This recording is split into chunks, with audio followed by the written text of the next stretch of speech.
E-commerce gives you data. Utilize the data. Welcome to Honest E-Commerce, a podcast dedicated to cutting through the BS and finding actionable advice for online store owners. I'm your host, Chase Clymer, and I believe running a direct-to-consumer brand does not have to be complicated or a guessing game. On this podcast, we interview founders and experts who are putting in the work and creating real results. I also share my own insights from running our top Shopify consultancy, Electric Eye. We cut the fluff in favor of facts to help you grow your e-commerce business. Let's get on with the show. Hey everybody, welcome back to another episode of Honest E-Commerce. Today, I'm welcoming to the show an amazing gentleman, an e-commerce expert, a growth strategist, and an entrepreneur with over 20 years of experience driving over 1 billion, that's with a B, in revenue. He's endorsed by names like Gary Vee, Neil Patel, Matt Higgins from Shark Tank. Sabir has advised Fortune 500 companies. He's scaled startups. He's helped brands like Canon, who's the camera I'm using right now, Tommy Hilfiger, Sour Patch Kids to achieve rapid growth. Sabir, welcome to the show. Chase, it's great to be here. I'm excited to chat. At this point, we've chatted 2 or 3 times now, and we always run over and we always have too much fun with it. But now we're recording it to make an awesome piece of content for our listeners. So quickly, for those that aren't familiar, can you give me a little bit more than your intro? What have you been up to? How do you know so much about e-commerce? What are you doing now? You know, it's a very interesting journey. The thing is, I happened on it 25 years ago by total accident, right? Total accident. And those are the best things to happen in your life, you know? Before I became this revenue growth hacker, over $1 billion, over so many hundreds of DTC brands worldwide, by the way. It's not just US brands, you know, worldwide, multi-currency, multi-language, taking brands from US to the other markets, from other markets into the US, from those markets to other markets, and so on and so forth, right? But before that, millions of lines of code. I'm a computer scientist by schooling, right? I had been coding before I made the switch, and the switch happened by total accident, right? I was a computer scientist, millions of lines of code. I was a founding team member of TheStreet.com with Jim Cramer from CNBC. So I helped launch it. But at that time, Sabir was this total engineering nerd. It was the Scotty of the world, right? Scotty from Star Trek, right? The engineer, not Captain Kirk. So, but the transition happened. I clearly remember it, right? It was the Vitamin Shop. I got recommended because VitaminShop.com had gone bankrupt, right? And the owner of the Vitamin Shop brand, went to the bankruptcy court and actually bought out all these, intellectual property, all the assets and stuff. Everything was seized by U.S. Marshals because it was completely bankrupt, right? So he buys it back. He tries to find the right person to take this on and move it forward now and revive it. Comes across me through his network. We talk. I go like, yeah, I can do that. It's not a problem. So I go in, I get involved with it. I do all the tech things you could think about from an e-commerce standpoint. And back then, just kind of give you the landscape.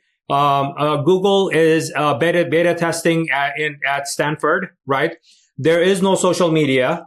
So Shopify does not exist at all, right? So anything you need to do with e-commerce, you had to build it from the ground up, every single component, including payment processing and stuff like that, right?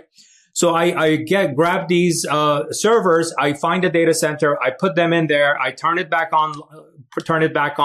And from a technical standpoint, because I'm an engineer, I start optimizing things that need to be optimized from a purely tech standpoint, right? I do that. The site is already performing because it was in shambles. It was in a very bad shape. So I got it to operate better and stuff. And then I go to Jeff, Jeff, I got the thing up. We're starting to get some traffic because of just name recognition, right? I'm getting some orders. We've been dropping it into the warehouse. We've been shipping it out.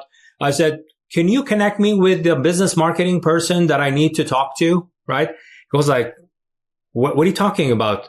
My network told me you're the guy. I said, yeah, I'm the guy. Now this is a Star Trek scene, right? I'm an engineer, not a marketer. You know, like Scotty says to Captain Kirk, right?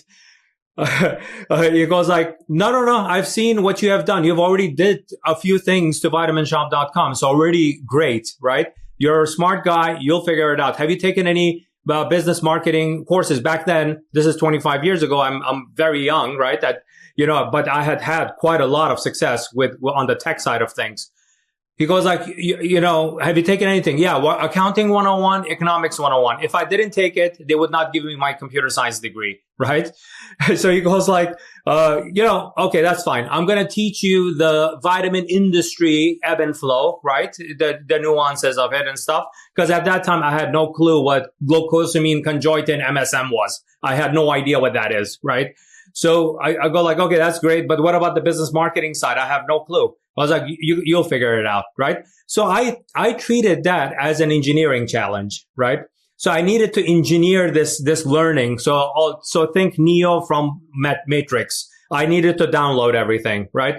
So I live in New York. I go out to Long Island in Garden City near a mall, Roosevelt Field Mall. There's a Barnes and Noble there, right? It still stands there. It's been there for a long time. Beautiful work. A bookshop, right? Timeline again, no Amazon Kindle. There is no Audible. It does not exist, right? So I go into that on the weekends. I go there. I go to the business and marketing section. I pick out books. They have a nice cafe. They always had one. I go there. I sit down. I take the books. I start looking through them. The ones that are pretty dense but very valuable, I go and buy it, right? The ones that I can sit there and, look through and take notes. Even to this day, this behavior has always been with me, right? It's my trusty notebook with a pen, right? I start taking notes, right? Even to this day, I don't use e-ink. I tried using it. It's not for me, right? I start taking notes. And what do I do? Because Jeff has this amazing trust in me, I go back into Vitamin Shop Monday through Friday and I test everything I learned over the weekend. And what was I learning, right? Because e-commerce was nascent at that time, right? Think of the early days of Amazon, right? That's very nascent. Mm-hmm. Nobody has written a book on it. There is no podcast. Podcasts were just being born at that time, right? There were newsletters and stuff, but there wasn't any e-commerce related anything, right? So what I do is I take that stuff I learned over the weekend and I'm applying it. What did I learn? I learned about TV marketing. I learned about direct marketing, radio marketing, infomercial marketing. Cause to me, those were like the cousins of e-commerce from what I gathered at that time, right? And every one of those books complained about data. Every one of them complained about data, right? That, we have to have data, but the data is not going to be perfect, but it will be directional. But I went like, oh, this is great.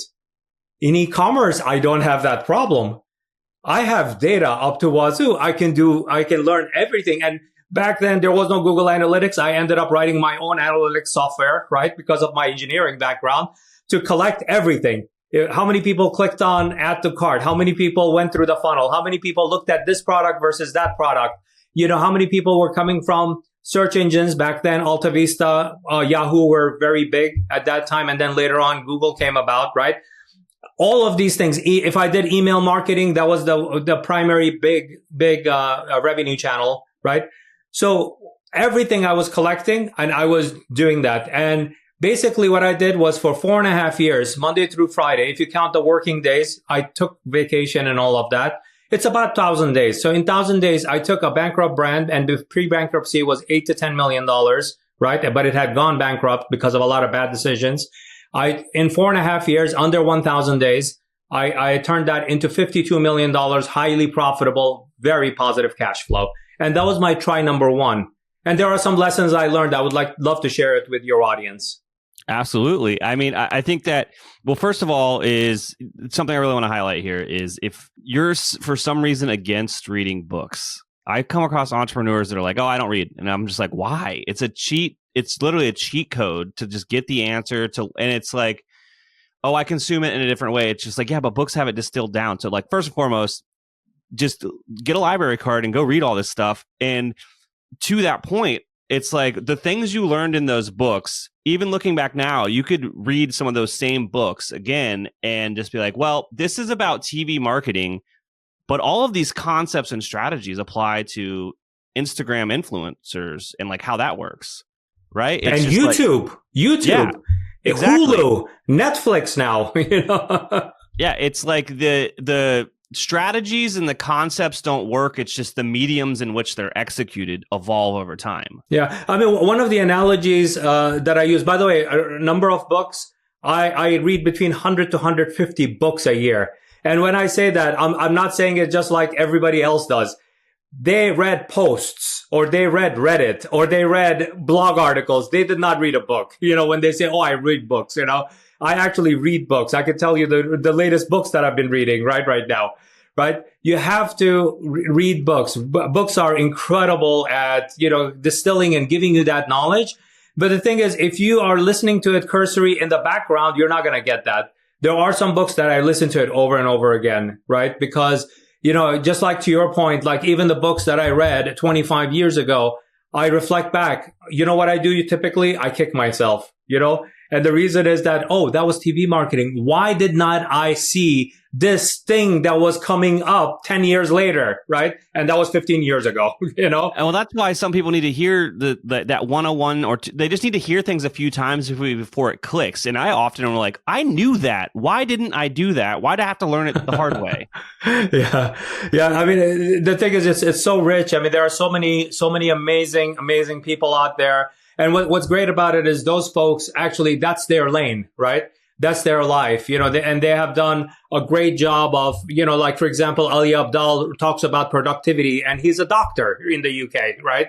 And which I think he recently moved, right? There are so many people who have written amazing,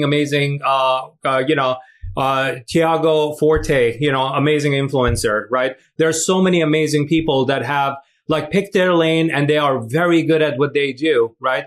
And you go like, but that has nothing to do with business. Yeah, improving your productivity has a lot to do with your business. In fact, I'll give you one thing that I have been doing every single day of my life for 25 years. I'll give you my secret sauce, right? My rule is a 1% rule. And what is this 1%?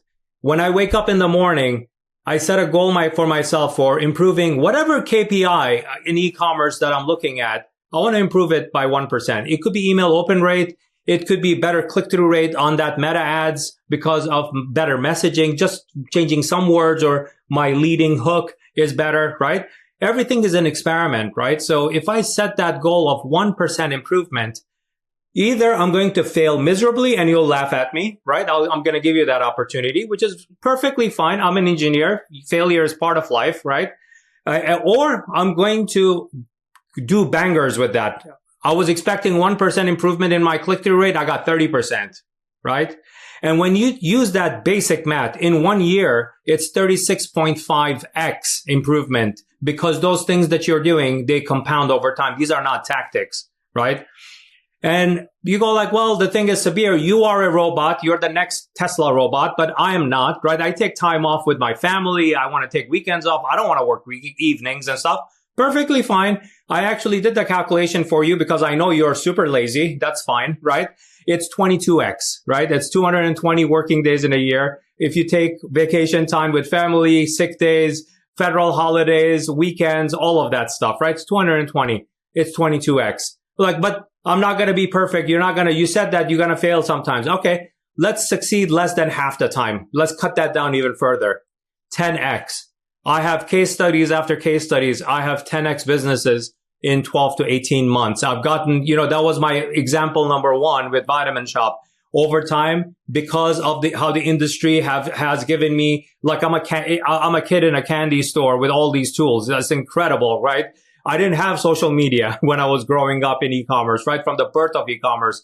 I did not have payment systems like Shopify payments that allows you to accept Apple Pay and everything else. And it takes 2 seconds to get approved and integrated into your Shopify store. Shopify store is an incredible blessing, right? From my perspective. Klaviyo that collects all of this personalization data that you could deploy and do event-based marketing, not only on email and SMS. Those are obvious. You could do dynamic segments on all the social media platforms. It's incredible, right? And things like that. It's like, yeah, I was building the Lego parts. Here, I have the Lego parts and the best Lego parts that I can accelerate that growth even faster. Right now, and we will talk about the framework and the program that we have, for e-com founders and e-com brands. In 6 weeks, that I can point to, I would say 50 to 70 brands in e-com D2C in different markets, different languages, different currencies and everything. over 100% growth in 6 weeks. Absolutely. And we're absolutely going to get to that framework. First, I'm going to follow up on something before. The lessons you learned in growing the first business, in growing Vitamin Shop. You said there was 4 or 5 lessons that came out of that particular endeavor. Yep. So the first one was never make assumptions. You can engineer growth, right? Never make assumptions. In fact, your ego and opinion, check it at the door, right? This will piss off a lot of people, right? It's perfectly fine because we're so driven by ego, right? Oh, I have 25 years, Sabir says. Oh, I have 25 years, $1 billion. I work with Canon and Sour Patch Kids. You have to listen to me. Nope.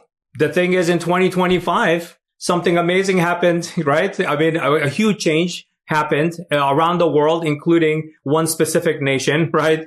On January 20th, 2025. And that actually set a different stage for a lot of, future of a lot of brands, right? Whether they're in the United States or outside of the United States, supply chain disruption because of tariffs and stuff like that, right? Right. I'm not here to discuss politics or anything like that. I'm not political. I just want to talk about the e-commerce business side of things, right? That has caused effect. So what does it matter if during the pandemic, your business grew, 212%, but I don't know what's going on right now. Yeah. Your business grew during the pandemic had nothing to do with you. Everybody was stuck at home. And even your grandmother knew how to do Zoom meetings now, right? So that has nothing to do with you. That acceleration of technology adoption happened because of all of humankind went through a certain behavioral change that they needed to go through that, right? So that's why ego and opinion, park it at the door, right? A form of opinion and ego is resumes also. Don't hire resumes, right? Because the resumes could tell you, oh yeah, this person is coming from Johnson & Johnson, Procter & Gamble, whatever that shiny brand in your mind is. Oh my God, they were a director of marketing at Johnson & Johnson. They are looking at our brand to join our team and we will give them the CMO spot. Why? That person you're hiring could make a mistake at Johnson & Johnson bigger in total dollars than the entire revenue you're going to make in the next 3 years. And they will be forgiven over there. So it will be marked as, oh, well, it didn't work, right? Or the agency sucked or whatever, right? Whatever the excuse will be, right? But in your case, that could be your demise of your brand because of that bad decision. So never hire from that perspective. Never hire a resume. Hire the right experience at the right time of your growth, right? So that was number one. Number two, e-commerce gives you data. Utilize the data. And it's not just Shopify analytics. It's Klaviyo. It's meta ads. All of these things give you data. There's a way to look at data, right? Make sure that you're looking at the right KPI and not the wrong KPI, and collect all of that data and bring it into a singular place because you want one vision, a unified place. Not that, oh, but Sabir, I have access to that data. Whatever you want me to look up, I can look it up in Klaviyo. Yeah. I don't care about you looking it up in Klaviyo. I want you to know what happened with your email open rates last week, Monday through Sunday, with all the campaigns that you sent out. When I ask you that question, you should be able to tell me 38.96%. In fact, one campaign did blah, blah, blah. This campaign did not do so well. The open rate sucked and we had horrible click-through rate from that. This other one we tested and it had an amazing click-through rate from it. You should be able to take half hour to tell me everything about email, right? As a business owner, you should be able to do that. Not that, oh, hold on a second. Let me go, Klaviyo.com. Oh, what was my login? Hey, Susan, could you give me the password? You don't even know the password, right? And that's, by the way, that's pretty typical, right? It's either TikTok or Klaviyo or something that somebody else has access to. As a business owner, why is that an excuse? Why is that okay for you to do? You should not be able to do that, right? You should not be allowed to do that, right? One, it needs to be unified and you as a business owner should know what's going on. But I'm a product design, blah, blah, blah. It's your business, right? You're not working for a corporation where you are a unit of work. The entire shebang is your responsibility, right? Including making payroll and making sure that your accounting software is getting all the right data for your bookkeeper and for tax filing or whatever have you. It's your responsibility, right? In fact, If there's a spillage in the aisle, you better know where the mop is, right? It's your responsibility, right? So that's the second one. Third one, over-reliance on one channel and committing the sin of gambling. And what is that sin of gambling? You take your coin, you go to the casino called Meta Ads, you put your coin in, you pull the slot machine, and you go like, please, please, please, three cherries, right? And what are those cherries? It's your ROAS, right? And your ROAS, you want it to, because you've been brainwashed, you think that 1.5 ROAS is fine, right? It's not. I'll give you the math for it, right? 1.5 is not fine. And then, because I'll give you what happens is when you get a 1.5 ROAS, even let's assume that you have a 50% gross margin, right? Just gross margin, not even operating costs, gross margin, right? You will still be on that $1 that you spent on ads. You got $1.5 in revenue. You have to pay back the $1 for the ad because Meta Ads is going to say, give me your credit card, pay me, right? So they'll take that $1. You have 0.5 left. If your margin is 50%, it's 0.5 left balance from your revenue minus 0.75. That's your gross margin that you collected. So you're negative 0.25. So 1.5 is not the answer, right? And so that's even just from the cost of goods, it's not the right answer. Your number needs to be around 2.5. And why is it 2.5? Most Shopify businesses, if you do this math, and please do, there's a term I've coined called one-hit wonders, right? One-hit wonders are, if you know, Chase, the songs like Las Ketchup Song, Mambo Number 5, Macarena, right? Oh, yeah. Gangnam Style, those are all one-hit wonders, right?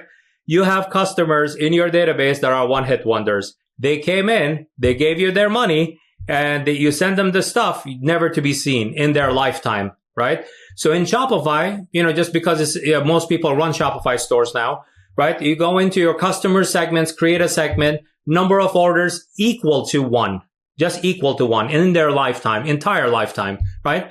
And then you create another segment, greater number of orders greater or equal to 1. That's all of your customers. Don't look at what Shopify defines as customers. It includes also subscribers, right? Email signups and stuff like that. Mm-hmm. Let's ignore those people. People actually they should have at least placed an order, right? If you divide those two numbers for most Shopify businesses, here's the shocker. It starts from 70% of your file to 100% of your file of your customers is one-hit wonders. They bought only one time. So the argument from agencies that say, oh, you know what? Don't worry about it. It's 1.5. You lost a little money, but you acquired a customer. That's cost per acquisition, right? You'll get them to buy again.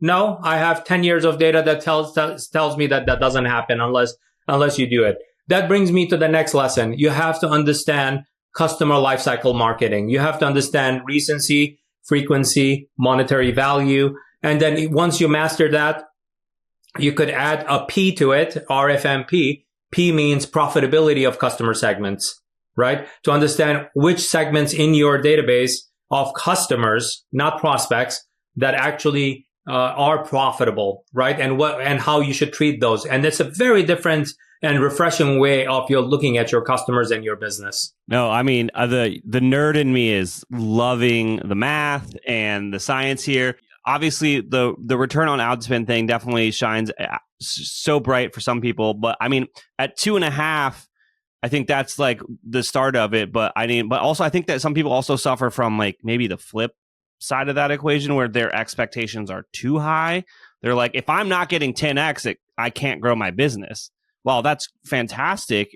I just think, especially now with how expensive ads are, it's like that might not be based in reality anymore. Well, the thing is, that actually, I always look at the root of the problem, right? Because the thing is, you want to kill things at the root, or you want to address them at the root so that you can improve things, right? Yep. That's how I look at it. To me, the world is black and white. There is no gray, right? So let's go down to the root of that problem.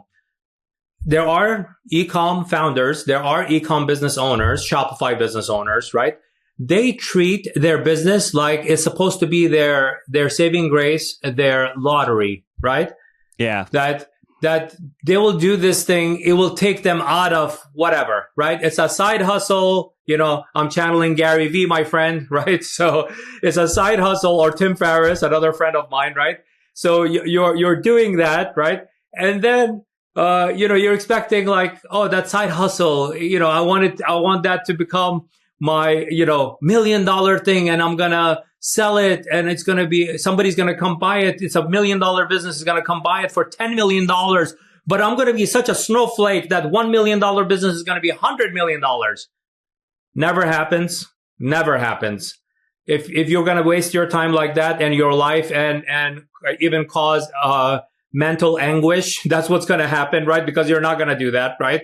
Might as well not do it and just have $1 and a dream and go play your state's lottery, right? Or your country's lottery, right? Yeah. I'm not condoning gambling, by the way, but that would be more reality for you than what this is. It is work. It's work. It is work. You need to respect it like work, right? And you need to do right things by this work, and if you don't do that, what ends up happening? Reality bites you in the ass. And that bite is very, very aggressive, right? Business loans out, you have credit cards up to like filled up to whatever. And you go like, why isn't it working? Because in your head, you think that that $1 you're giving to Meta ads should return $10, right? There are brands in our program that are achieving those numbers, but you know what? They had a little bit of a work backwards in order to move forward, right? Paula Abdul, right? 2 steps forward, 1 step back, right? You have to, there's some reality to that in business and especially in e-com. You have to understand what things are bad for your business. You need to get away from those things and what things you should be doing and not wasting your time and doing those things. Some things do take time.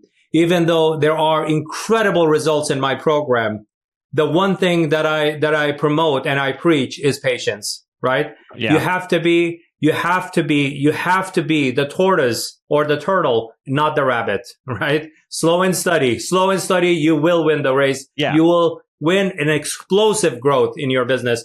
But if you go with the rabbit way because you saw some TikTok bullshit, right?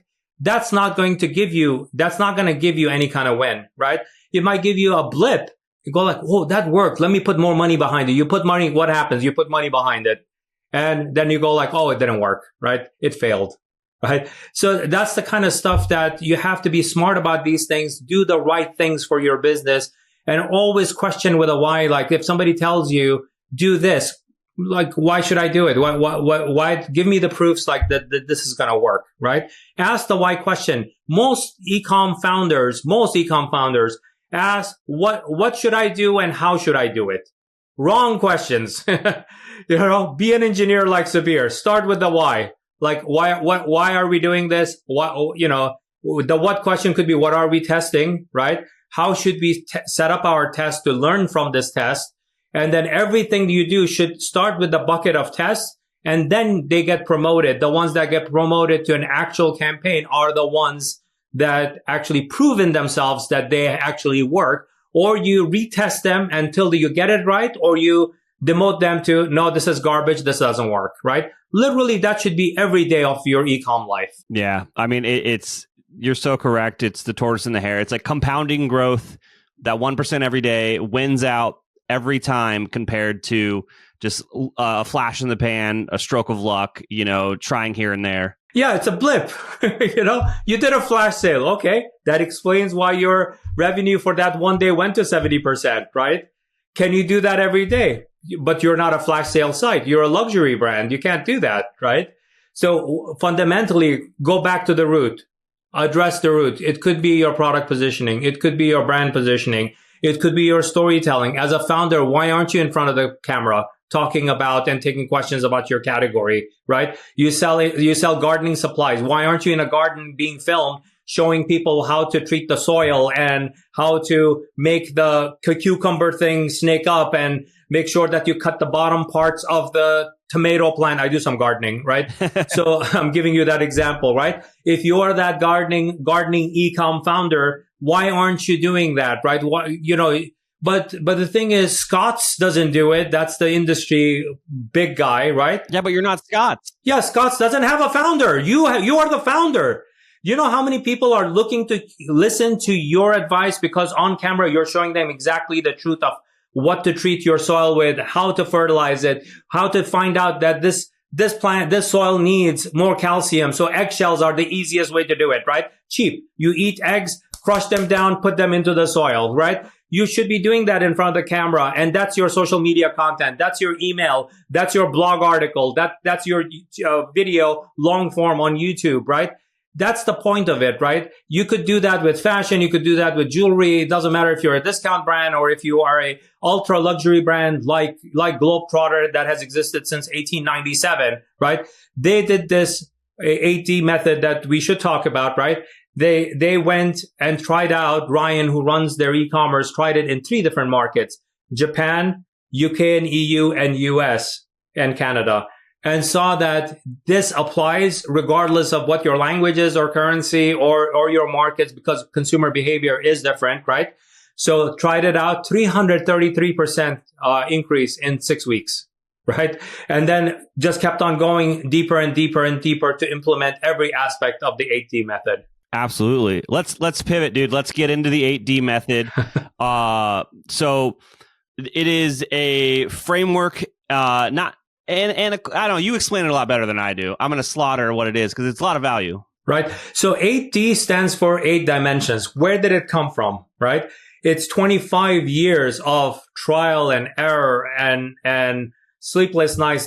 By the way, there is this Dwayne Johnson cut on my hair is not a fashion statement. There's no more follicles left, because I've lost it all, all the strands and, growing that $1 billion. Right. So from that, everything I shared 3 lessons for you, right? But we look at it, the framework is 8 dimensions. That's why it's 8D method, right? So it's 8 dimensions. What I learned over time is that you cannot look at e-commerce and treat it like a single dimension thing or even a sub-dimension. What do most e-com founders do, right? Most e-com businesses and brands are set up to go live on Shopify. What's the next natural thing that they do? Meta ads, right? That's pretty much it. You'll be shocked. There are so many Shopify businesses that they don't even look at email marketing, and let alone SEO optimization. But Sabir, AI, nobody cares about SEO. No, you should really care about SEO. The death of your brand is going to be the fact that AI came in and you did not do SEO, because AI depends on content on your site, right? In order to build context on those LLMs. So even in the age of AI, even ultra important for you to do SEO, right? But that's just the marketing channels, organic and paid, right? That's just one aspect of one dimension or sub-dimension of these 8 dimensions, right? So let's go through them. What are these 8 dimensions? I start with dimension 1. You've already invested in an infrastructure. Let's optimize it. So it's performance optimization of existing stack, right? But we hired CRO guy last year. We spent 15,000, 25, insert a number, depending on the size of the brand, right? For smaller brands, they went on Fiverr and somebody said, I'll optimize your site. And they spent $500, right? Whatever they spent on. Even whether you spent $25,000 or you spent $500, when they entered the program, in that first week, within the first 2.5 tasks of the performance optimization, they see 79% increase in their revenue. They were like, what did I pay for? I said, I didn't hire those people. You did, right? Why did you hire them, right? I managed to squeeze out 79% growth even after you did all of that and spent so much money on it. And probably how long did it take you? Oh, they took about 3 months, right?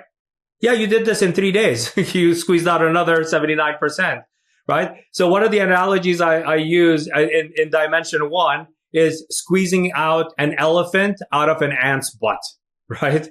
Because the thing is, you have no idea how blessed you are with the tech stack and marketing stack you have access to, right? Existing stuff. Let's squeeze out incredible growth from it. So that's dimension 1. 2 is pricing optimization and strategy, right? It's not couponing to death, right? Because everybody, Oh yeah, they come in, email sign up, 15% off. They cart abandoned, give them 30% off. Oh, it's been 72 hours or 2 weeks. Give them 50% off. Let's get that sale and we'll figure it out. The figuring it out is like saying, all right, let's hope and pray, right? I'm here to kill hope with 80 method, right? No hoping. It's planning and engineering your growth and looking at numbers and executing and going through this flywheel. Test, learn, and optimize everything you do in your business, not just marketing, right? So pricing is second dimension. Third is customer journey. Customer journey looks at when a customer comes in, regardless of where did they come from. And customers come from all over the place, right? In case of digital. And if you're a brand that does offline marketing like retail and billboards and stuff like that, you are going to be getting those kinds of things, right? So, from that, so that's customer life cycle, looking at Klaviyo, looking at dynamic retargeting, looking at all of these kind of things. How do we improve customer life cycle? Number 4 is marketing and storytelling, right? Every brand needs to do storytelling and get really good at storytelling because every consumer in the world is buying stories. They're not buying products. Why am I buying this detergent over that detergent? Because, it makes my kids go, oh, that's incredible. Smells great, right? And you saw that ad, and that got ingrained into you because you got bombarded with that message for 20 times. And now you want to buy that gain detergent because it smells so nice, right? That's the ad that they run, right? With the sniff test, right? It's that, right? And every brand really needs to get great at storytelling, and founder is part of that storytelling. Your category is part of storytelling. Your brand is the product, that the way you're solving the problem, that's part of storytelling. That's the thing that you're marketing, right? And if you start marketing the technical aspects, our packaging is on our tomato sauce, the lid is 37% better, tighter. Okay.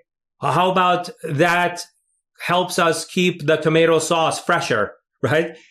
What does it do for the consumer? Not you, not boosting your ego because you decided on a better supplier, right? That doesn't give anything to the consumer, right?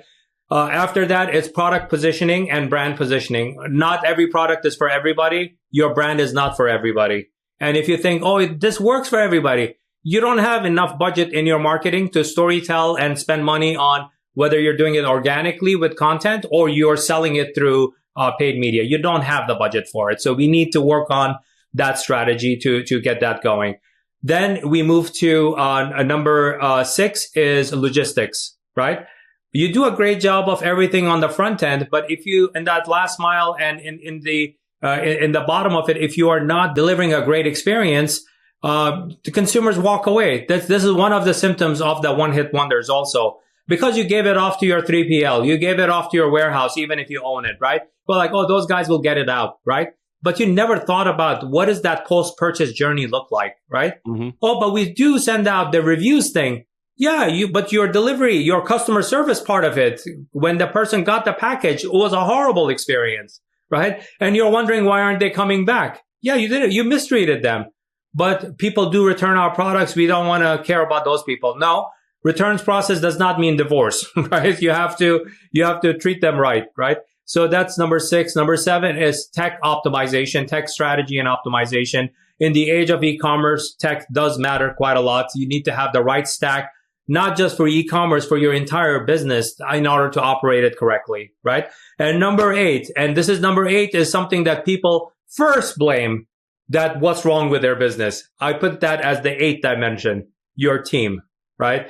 You need to have a team strategy. You have to have the right growth plan. You have to have the right optimization. And when I say team, I don't mean full-time people only. Anyone, if your mom, Chase, you fulfill your order, you're in that early, less than $1 million stage in your garage, your mom on the weekends, she's actually packing those orders and assembling the thing, and she is part of your team, right?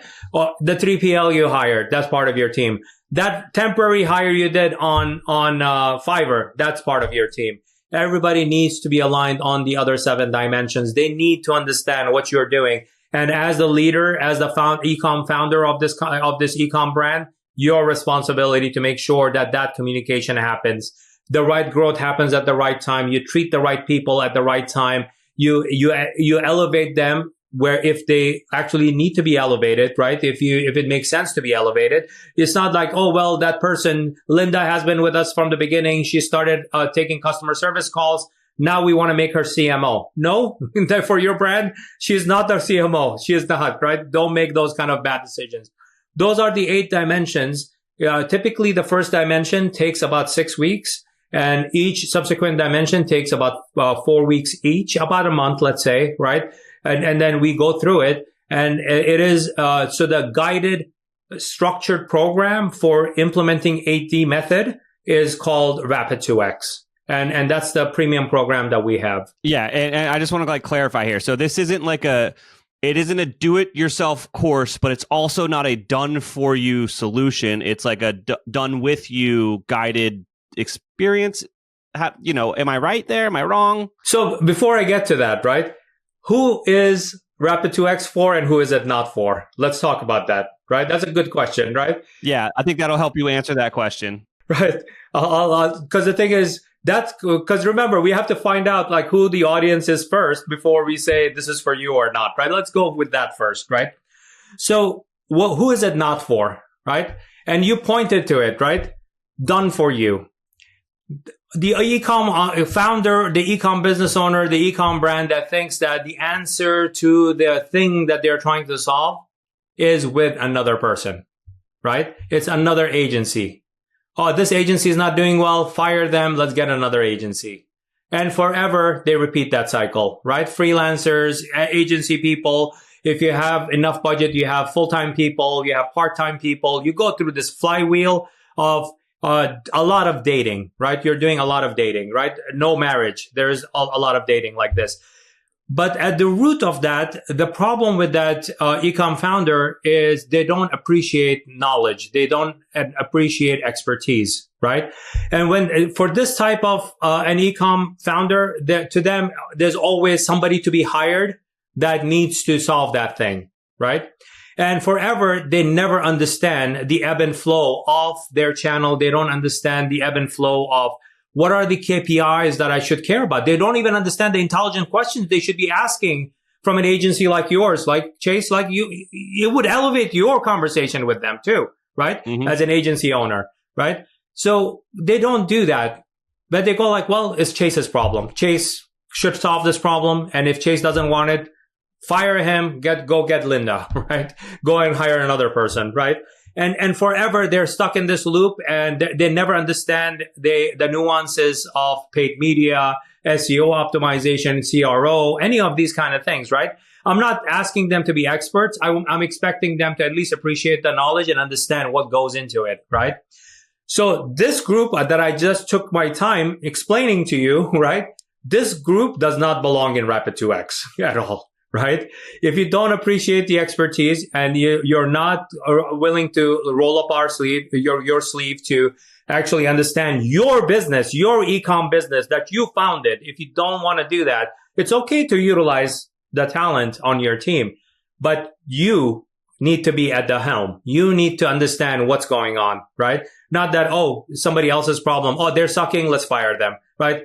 That's not, we actually do an e-com entrepreneur test when we take interviews to see if they belong in the program or not, right? And entrepreneur fit is is part of the interview process. The other part of it is product market fit. We will talk about that, right?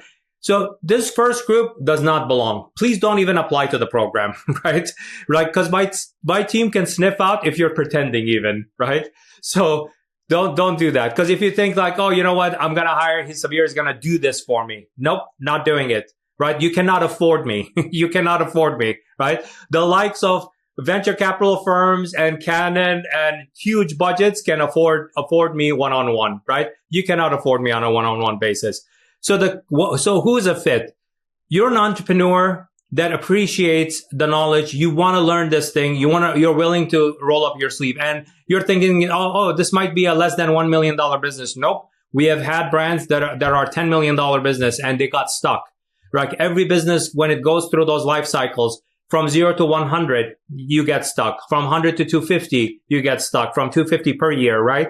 250 to 500, 500 to 1 million. Several brands that work with us, 1 to 1.5. On that path, 1.2 million got stuck. 1.3 million got stuck, right? And stuck for years, not just a couple of months or anything like that, with mounting losses, right? Several case studies of that. It's on my website. We can go through a few of them here if you would like, right?